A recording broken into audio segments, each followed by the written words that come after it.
Being your own artist instead of an imitation of what your teachers might have instilled in you. Can we talk about that? Oh, yeah, we can. I think that is the final launch to really being able to allow yourself to achieve your dreams. At some point, you can't be a student anymore. You have to just kind of blindly charge at it the way you would want to. I actually find that to be a big trap for folks in our industry. People who get too comfortable with the student mentality. You know, people like, at least on the actor side of things, people who stay with the same studio for like 15 years. And I'm like, think you learned what they have to teach. But I get it. I mean, it's hard when you find a community, but at some point you need to strike out and do it your way. Because at the end of the day, when you think of artists that have made an impact sort of across fields, whether it be the visual arts or film or music or what have you, they always end up leaving the herd and doing it their way. When you think of like Harrison Ford or Tom Hanks, they're just them, I know if I'm going to see something with Harrison Ford in it, like I kind of know what's coming. He's going to be Harrison Ford. He's never put himself ever in a position where he's not. So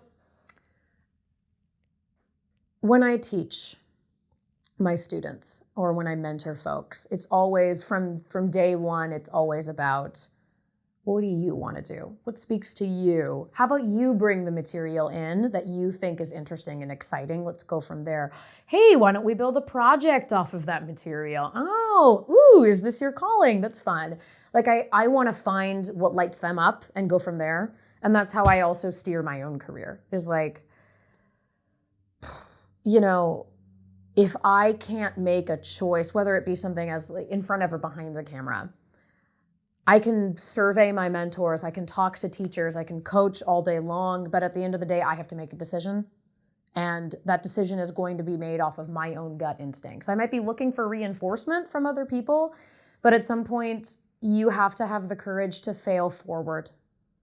I also just believe that if you're making a decision from a place that isn't ego-driven and that is just your own artistic self, it's going to be really hard to fail.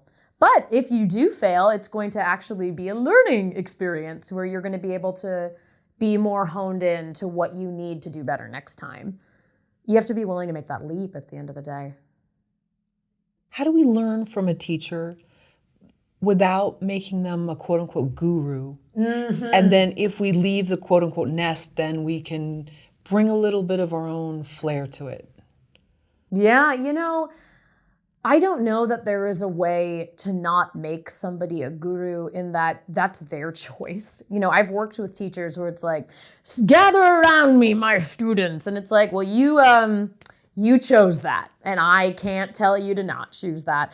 For me, it's just like knowing that, quite frankly, that is a marketing trick. And there are a lot of teachers who are making, this town and in other towns are making money by showing their students, I am a guru and you don't know anything, whether it's at conservatory or a private studio or just like a random online class. That is how people make money. So I am aware of that and sensitive to that marketing. And I go in and go, well, what can I learn? And when I feel like I'm starting to butt heads, that's when it's funny because one of my best friends pointed that out to me. She was like, at some point you start butting heads with them and that's when you're ready to go. And I'm like, yeah, it's a pretty solid read, actually. When my own ethos and ethics get in the way, that's when it's like, you know what? I think I actually have learned what I need and I'm already ready to do this on my own. So I'm just going to go do it my way. I think you just, for everybody out there listening, you have to be really conscientious about going in there. Don't assume that you don't know anything. You're a person who has a lived experience. You know things. Whether or not the teacher thinks you know anything is irrelevant. It's ultimately your decision as to how much of a student versus artist you already are. So I think it's just about going in, being really dispassionate, not buying into the branding that you're getting shoved at in your face and being like, what can I learn here? What's fun? Then take it home and try it on yourself, play with it yourself, see how it feels. And then keep working with them until you're not really getting anything out of it, is what I would say, and then move on. And very often what it means is that you've kind of almost up-leveled, where it's like, okay, I need to find someone who plays at this level now. Who plays at this level? Who's going to be able to deliver what I need for where I'm at as an artist? And at some point, you're not going to find that anymore. That all comes from you. And I think if you go into classes like that, you start to develop your own system for self-teaching. And I find it's the people who self-teach that really succeed. As you mentioned earlier, it's funny, you were mentioning Tom Hanks. I was actually thinking around that time of the Tom Hanks character in Forrest Gump, where he's jogging and all these followers are behind him. And then he stops and they're like, hey guys, okay, wait, he's stopping. He's going to speak. And all he says is, I'm tired now. And so you're like, why were they following him? Because some people, we all kind of want someone to follow. Yeah. I think it's probably human nature. I'm weird in that I don't. Like I get a little stifled when I feel like there's something that I have to follow. And I think in the past that energy has really triggered some folks who are not secure with their own state of identity and internal leadership, which I'm like, I'm sorry that you feel upset by me existing. I'm not going to change anything. But yeah, I think that there are a lot of folks where it is human nature to be able to want to follow someone. Look at social media. That's literally what it is following people. But I mean, at the end of the day, you only live once. And I'm not trying to YOLO this, but but I mean, it's like, do you want to live as yourself? You know, when you're old and you're dying, do you want to live as yourself, or do you want to be like, well, that was a waste of time? I actually, side note, have legally died before, and it completely changed my entire life perspective, and I think that's why I now sound airy-fairy. I love that, and I'm stealing that.